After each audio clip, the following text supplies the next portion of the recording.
ಈಗ 382ನೇ ಕಥೆಯನ್ನು ಕೇಳೋಣ. ಮಾರ್ಕಂಡೇಯರು ಮುಂದುವರಿಸ್ತಾರೆ. ಭೀಷ್ಮ, ಸನತ್ ಕುಮಾರರು ಮರೆಯಾಗಿ ಹೋದ ಮೇಲೆ ಅವರ ಅನುಗ್ರಹದಿಂದ ನನಗೆ ಎಲ್ಲವೂ ಪ್ರತ್ಯಕ್ಷವಾಗಿ ತಿಳಿಯಿತು.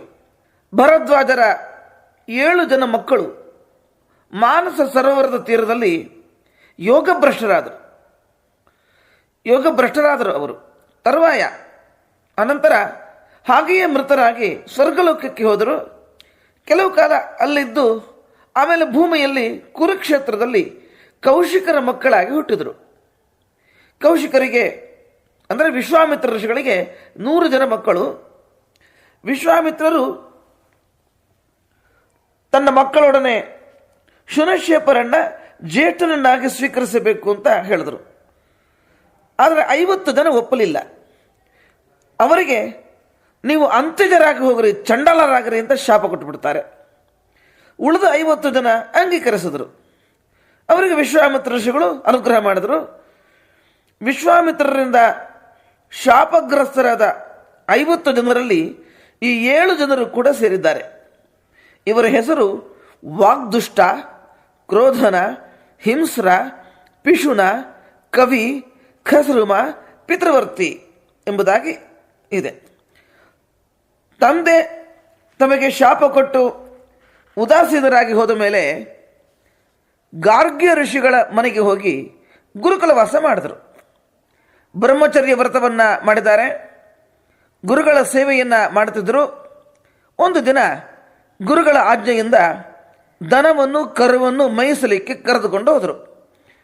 ಗೋವನ್ನು ಕರ್ಕೊಂಡು ಹೋಗುವಾಗ ಅವರಿಗೆ ದಾರಿಯಲ್ಲಿ ಭಾರೀ ಹಸಿವೆಯಾಯಿತು. ಹಸಿವೆ ತಡ್ಕೊಳ್ಳಿಕ್ಕಾಗಿಲ್ಲ.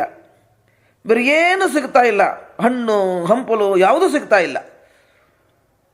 ಹಸಿವೆಯಿಂದ ಕಂಗೆಟ್ಟಿದ್ದಾರೆ. ಬಾಲ್ಯದಿಂದ ಮೋಹಿತರಾಗಿದ್ದಾರೆ. ಈ ದನವನ್ನೇ ಕೊಂದು ತಿನ್ನಬೇಕು ಅಂತ ಅವರು ಬುದ್ಧಿ ಬಂತು. ಕವಿ, ಖಸ್ರುಮ ಎಂಬ ಇಬ್ಬರು ಈ ದನವನ್ನು ಕೊಲ್ಲಬಾರದು ಅಂತ ಪರಿಪರಿಯಾಗಿ ಪ್ರಾರ್ಥನೆ ಮಾಡ್ತಾರೆ.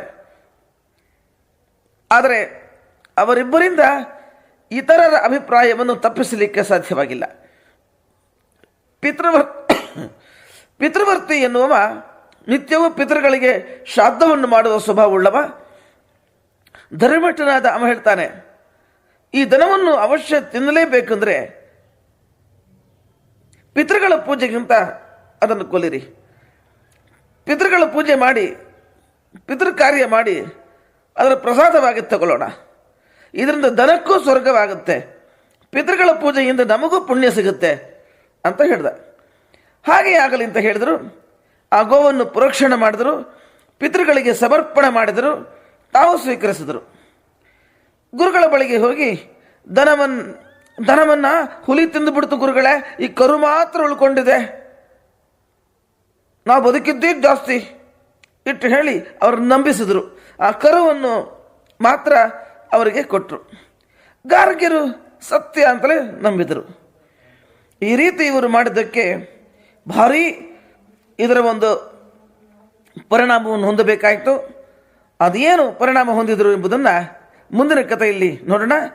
ಶ್ರೀಕೃಷ್ಣಾರ್ಪಣಮಸ್ತು.